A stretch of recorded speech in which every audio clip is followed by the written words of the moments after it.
Welcome to the Seasons of Singleness podcast. I am your hostess with the mostest, Tiffany Sneebrose. Seasons of Singleness.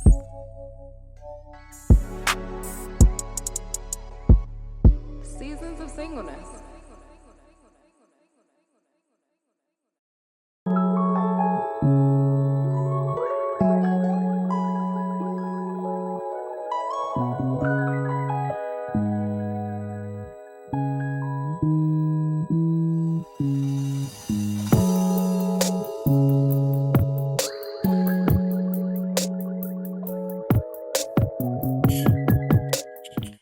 Hey y'all. Listen, I cannot believe that we have actually made it to season 5. Like, am I the only person tripping? It's just me. Baby, when God gave me this vision for 20, when he gave me this? 2022, I want to say. I did not see this. Like, when I say I have all of the episodes written out in this little book, everything. He gave me everything. Episodes, seasons, this is what this needs to look like, blah, blah, blah, yada, yada, yada, right? So it's like, okay, I'm sorry, I have my own language. And if you're new here, then welcome. And if you're not, you already know what's up. So it is what it is. But it's so funny, like being on this side of things. There is like life that is birthed through obedience, right? Again, God gave me this thing 3 years ago, and it was just like, okay, cool. I wanted to launch it uh 6th January, June 6th. Because it seems like every time I start recording is the time that you want to show off. I'm very confused. Thank you. Yep, sit right there. June 6th, 6th, June 6th, 2023 is when I was like, okay, I'm going to launch this thing and it's going to be what it's going to be. Y'all, this thing was supposed to be done by like 2024. I ain't supposed to be going into 2025 with this, but it's so funny. I realized that I am actually. And it's because of the things that I've harbored. It's the camera picking up socks for me. It's because I've harbored a lot and I've harped on a lot of things that still bother me, that still are very prevalent in my life. Like, and I'm one of those people where it's like, yeah, preach and tell your story share. A lot of people will literally receive real-time healing based off of you being able to tell your story and the ability for you to connect with folks authentically, right? But it's another thing to actually practice what you preach.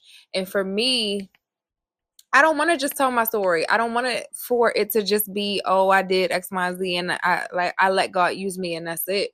I literally want to be a reflection of how good it can get, and that means that I have to combat all of the things, everything.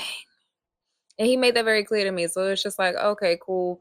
In order for me to see his glory or receive it in a real way, I have to diminish myself. And that means that he has to show me me.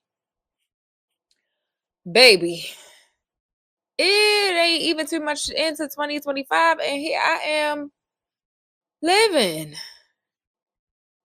life in true reflection form. The Lord has been really showing up and showing out, right? At my church, we're doing not necessarily a series, but there has been this reoccurring theme about surrender, right? How when you surrender, oftentimes like people think that I have to put this thing down or uh I gotta get it off of me. I can no longer do this thing, yada yada yada. Like you people, when you think of surrender, you're thinking about giving up something, right? Or waving the white flag, I'm bowing out, all of those things that are associated with the term, right? And while those things are true, we often forget that as it pertains to God, that surrender also means exchange. It's always exchange. It ain't nothing else. God does not want to put you in a place where you are depleted completely. Like, yeah, give it to me, but I'm also going to fill you with something else. If I am a person and I operate at 100%, correct? You operate at 100%. If I'm now at the altar and I'm like, 40% of me gotta go to God. It can't be, baby. When I say it can't be me, it gotta be you because it can't be me. I have to let 40% of this weight, 40% of this distribution, 40% of this heaviness go. Like, I got to give it to you in order for me to receive what it is that you have for me. But I have to be in a space to give it up for him to replenish that 40%. Because in order for me to operate at 40%, if I'm only giving you, 100%, if I'm giving you 40% of what I got or what I got to give, that leaves me operating at 60%. So I need him to replenish that 40%. That's probably gonna go over a lot of y'all heads because I ain't explaining right. And that's on me. I'm hoping and praying that you receive the word of the Lord because yeah, I'm not the person to give it up. I'm just trying to tell y'all what I learned. I just came to dance for y'all. I just came to dance for y'all. That's all. That's it. That's all. That's it. Lord, you playing around and I'm not in the mood. But yeah, so realizing that this series was birthed years before I even understood where this was going to go, right? So we're in a healing series. And while my healing journey started back in 2019, it was not until the wee not the wee hours the final moments of 2024 moving into 2025 that I experienced real time healing, real time deliverance in a very real manner. So even with all of my inconsistencies, even with all of my, I'm not posting every 2 weeks or I'm not creating a podcast or doing the things, I'm not showing up. There were moments where I had to die off in order to even present the information to y'all, in order to present it in a way that I am still not hurting behind this thing, or present it in a way that it doesn't come off bitter. Because people could be bitter. Like, I have a reason. I told my therapist this. I have a reason to be upset. Like, I got the right.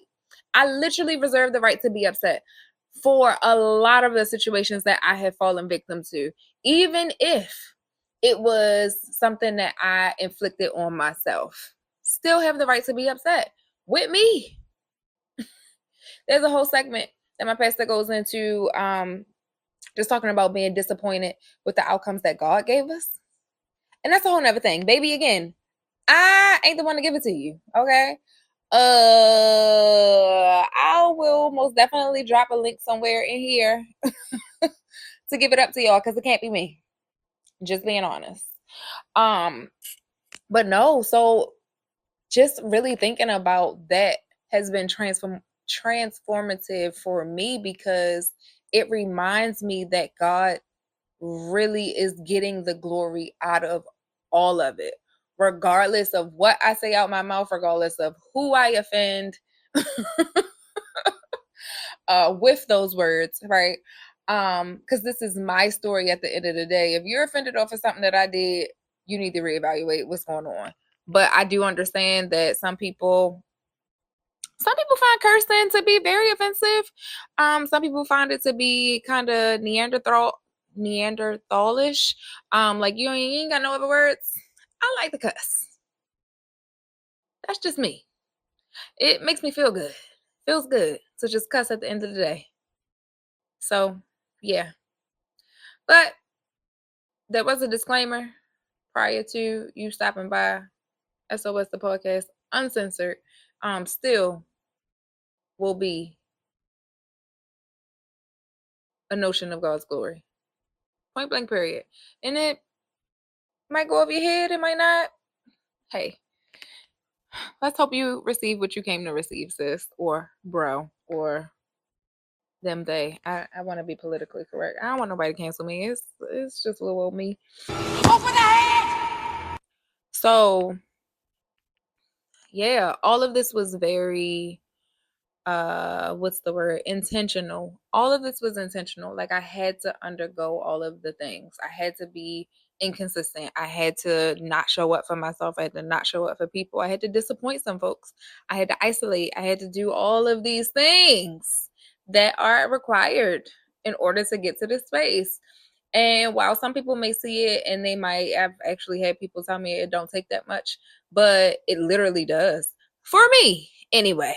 Whatever you got going on, I don't know. It might not take that much for you. Some people can literally go through one or two things and then it will just hit them like a V8. And you'll be all right. That's not me. That's not me at all. I need to touch the stove to see that it's hot. And then I might go back to touch the stove again, like just to see if it's still the same temperature. Like super shit. But real shit. Like that's me. That's how I learn. And that is just prevalent of all of the situations that I've ever had to endure from conception all the way up until adulthood at age 33, sitting on this couch talking to y'all. And I'm okay with that. I'm okay with it. I realize it's very stupid. It's very dumb. It can be very dumb, but that's me, right? So even as it pertains to facing who I am, understanding that with ADHD, right? There are certain modes, modalities, functionalities as it pertains to my brain and the way that I think, the way that I move. And I remember like crying in the car one day. I didn't do shit. Like nothing nothing like attributed to this breakdown, this mental breakdown, right? I was just in the car. Like I can't pinpoint the thing. Like I don't know what triggered it or what. I just remember being in the car and I'm like, yo, your brain don't work. And for those of you who understand, like when you're talking to yourself and you hear these voices, typically it's your voice. Like you don't hear other people's voices. People be like, yeah, I hear voices. And it's like, no, I know. Like it sounds like you. And you're listening to yourself like think and how you think about yourself, and this is the things that come up for you. And I just remember being in the car and I was really bawling, like my brain don't work. And this happened just a few months ago. It wasn't like 5 years or whatever. Like random attack of self-doubt, self-pity, and all of the things. And it's because like my mentor says, you're trying to work against yourself. Why are you doing it? Why are you working against yourself? And I had to remind myself, and I consistently have to remind myself that I am working against the ideology that not only I placed on myself, but that folks have said about me or folks have said about other people, right? So going back to what I always say, you are what you consume. So if you on Instagram and people talking about adult ADHD and how is this and how is that, you start to assume that role. Like you actually start to like take that in, and now you believe in it too. And it's like I don't want to like I number one, I don't want to associate with negative self like talk. That's I just don't. But it is a part of who I am. It has not necessarily made me comfortable, but there is like a theory around how the things that we despise are the same things that kept us safe in certain seasons. And I feel like I talked about it briefly on here a few times, but we talk about depression, right? If for those of you who have watched um what is the name of that show? Big Mouth. Thank you, Holy Spirit. Big Mouth. And how when Jessie got depressed, it was like this big purple cat, and the cat is like comforting her, and she's like really into it. And it's like, yeah, I feel. And you just think about like the times that you are in a space where you're depressed, right? and stay with me. It's going somewhere. But think about the times that you are depressed or sad or just down and out, and how you feel very comfortable in that space at that time. And then there's a moment where you just snap out of it. Like for me, I will snap out of it, and it's like, nah, we got we gotta get together. Saying we can't stay here too long. I typically try to give myself at least 2 or 3 days to like feel the feels, and then just, all right, girl, now what? Let's figure it out. But that took some time. That took time. I'm cracking up at my mic. Everything is, I had to put some stuff on my hand. So yeah, I tried to throw it on my face too, but here we are. Here we are. ADHD at its finest. But that takes time. It takes real time. It takes understanding who you are, number one, because society will say one thing, your family will say another. You are going to tell yourself something else. And you're trying to ascribe to what everything or everybody is saying, neglecting the fact that you are just different. And that's okay. And if you feel like I'm yelling, I am, because I'm talking to myself too. So no shade, no tea, right? But that's all right. That literally is your makeup. You were made differently. It's purposeful. And that's okay. You are not to be the same as everybody else. Because if you were, what's the impact? What's the purpose? Ain't none. Literally, we all doing the same thing. Like what ain't no fulfillment, no joy, none of that. Nobody's an individual. Like we all on the same level playing field. I ain't got time for that. Like, no, no, not as it pertains to growth anyway. Like who, no, I'm okay. I don't want to do that. Uh so you were different. You're set apart. You are. And that's okay, right? Two, your experiences have shaped who you are as well. So as much as I had these conversations with my sisters all the time, as much as we talk about our mothers or our fathers or the people who raised us, right, and how some of us feel vindicated to not be like them, right? So I'm trying not to be like this person, and ultimately we wind up becoming that person. If you ever sat and noticed, like, the people that you try your hardest not to be like are the people that you actually act like the most. Crazy, right? Like, just, you probably like, girl, no. Take account of your actions and what you've been going through. Literally, same. And it'll blow your mind. I'm trying so hard not to be my mothers that I am literally acting exactly like them.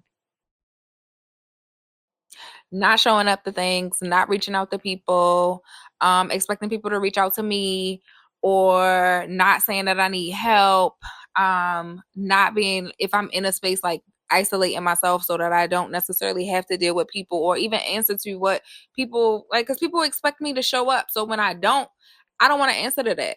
I don't want to say, hey, I'm in a space, because I'm not sure or clear on who I have in my corner to kind of help me out of that. Like, I'm just like y'all. Wow, the land of make believe.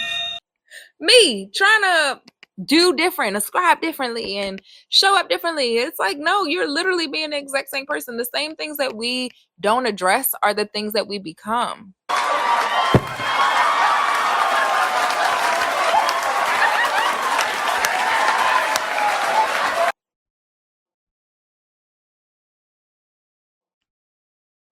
That's serious. That's real. Uh yeah, and then like really just thinking about those experiences. They have shaped you. Going back to that depression thing, like it gets comfortable in those spaces sometimes.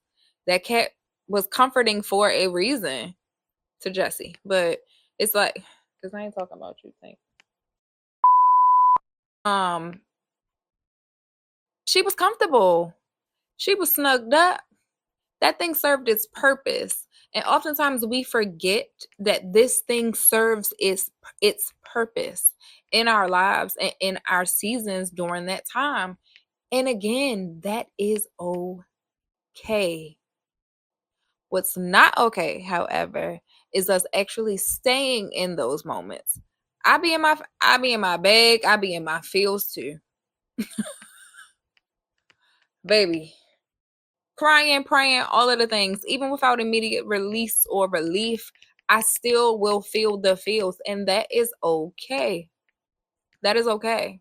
That just reminds me that going back to the theme of things, that God wants to make himself known in certain spaces, and that I also too have been holding on to certain things that I shouldn't be holding on to, but I haven't released it to get that replenishment, right? So uh those are things that I noticed about myself as it pertains to facing me and understanding like I have allowed myself to be in certain spaces or to occupy certain seasons for longer than I needed to, number one. And number two, trying to fight my way out of it by lying to myself about what's reality.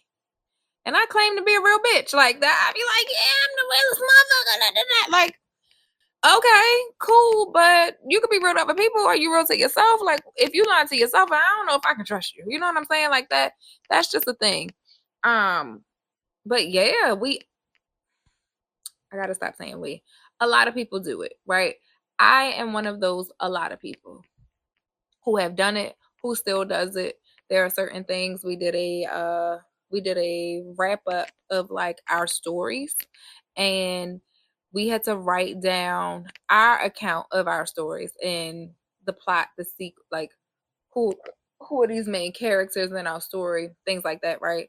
And then afterwards we had to write down God's account, like how does this show up, how has he made himself discoverable in this to other people who may not believe X, Y, and Z?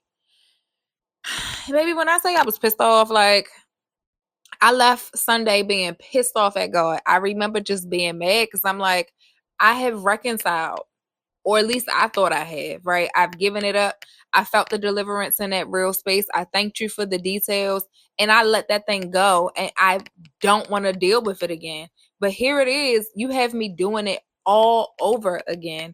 And now I have to really write down the details. I have to account for the fact that everything is purposed. And when I say that thing pissed me off, because I say it all the time, like, oh, everything's purpose. But when you really have to like sit and account for every detail of your life, every disappointment, everything that you've been victim of, everything that you've allowed in your life as a result of those experiences, I was pissed off at God. Pissed. And mind you, this was just last week. This ain't a few years ago. This was last week. I'm like, bro, you didn't have to remind me. Like, I got it. I said that I was done. I let it go. I'm trying not to harbor feelings, but you are. There are certain people I still can't talk to. There are certain conversations I still can't have. There are uh just ways that I haven't opened up. Like I am, if you know me, I'm a very loving person, right? I feel like I exude the love that I did not receive. This is what I feel. This is my account, right?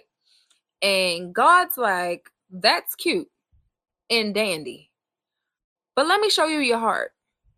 Let me show you the things that you have kept here, kept hidden, kept locked away because it is affecting the way that you love on the people that I love. And when I say having those conversations, having those realizations is different because it opens up the door to disappointment. It opens up the door to realization. It opens up the door to the fact that you literally have to face you in order to get over certain things, in order for things to make manifest, in order for things to be fruitful. You gotta get over that thing. And it's going to take you coming to terms with every single detail. And then even after doing so, really thanking God for the details because our account and his account will never match up. Yes, I'm pissed at the molestation. Yes, I'm pissed at the rape. I'm pissed at the physical and emotional abuse. I'm pissed at the people who couldn't show up for me. I'm pissed at the people who were placed here to show up for me who didn't. I'm pissed at every disappointing factor I've ever had to turn. I'm pissed at the people that I thought loved me that showed their asses and didn't. I'm pissed at the people who utilized me or just used me for whatever they needed to use me for, and it just was what it was. I'm pissed at the people who lied to me and told me that I wasn't beautiful, and now I have these insecurities as it pertains to the way that I look at certain periods in my life. I'm pissed. I'm pissed. I'm pissed at my mother for not getting her fucking high school diploma.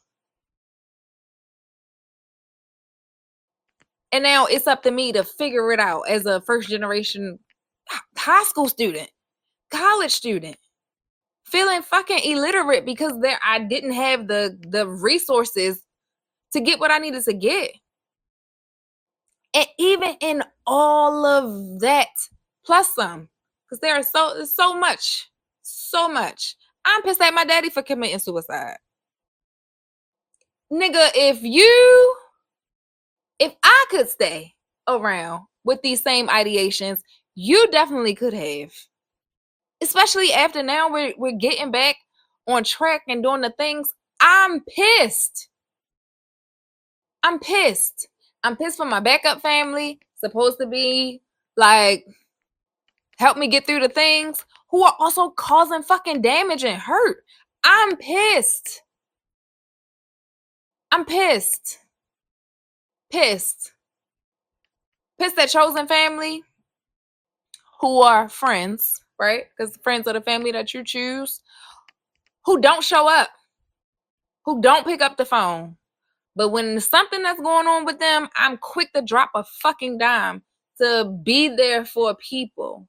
But when it's time for me to isolate and do what the fuck I need to do, it's a problem. I'm pissed. And I feel as though I reserve the right to be fucking pissed. So going over that activity, having certain shit happen and be reran through my fucking mind, I was pissed at God. Why would you make me relive this in front of people, number one, who also got their own shit going on? So we all sitting in there crying, bawling, and doing the things. But I'm sitting there steaming, pissed. I'm making strides. I'm seeing myself in you for the first time ever. I'm having more conversations. I'm talking to you daily. I am walking in obedience. And then you go and do this shit? Y'all, I was pissed. Pissed. And I know, it probably sounds like I still am. Just a little bit. I ain't about to say I ain't. Just a little bit. There's still some reconciliation that needs to happen as it pertains to that. But mad is an understatement. I didn't even finish the activity. Mad, pissed, over it. And God's account of it all is still, I can use this. I needed you to go through this in order to help somebody else out of theirs.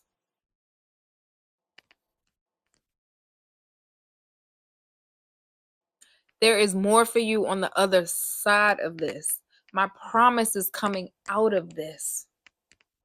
I need for people to see what it looks like and how good it can get through this.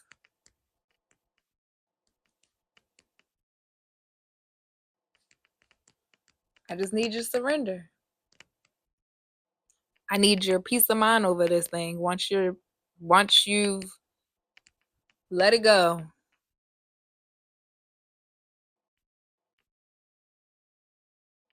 At the top of the year, we were asked to give God things, give God our gifts. My two were creativity and love. And as soon as that happened, things started to shed. I'm starting to see differently. I'm able to think a little more clearer as it pertains to what I want out of life. and how I can partner in collaboration with God to get those things.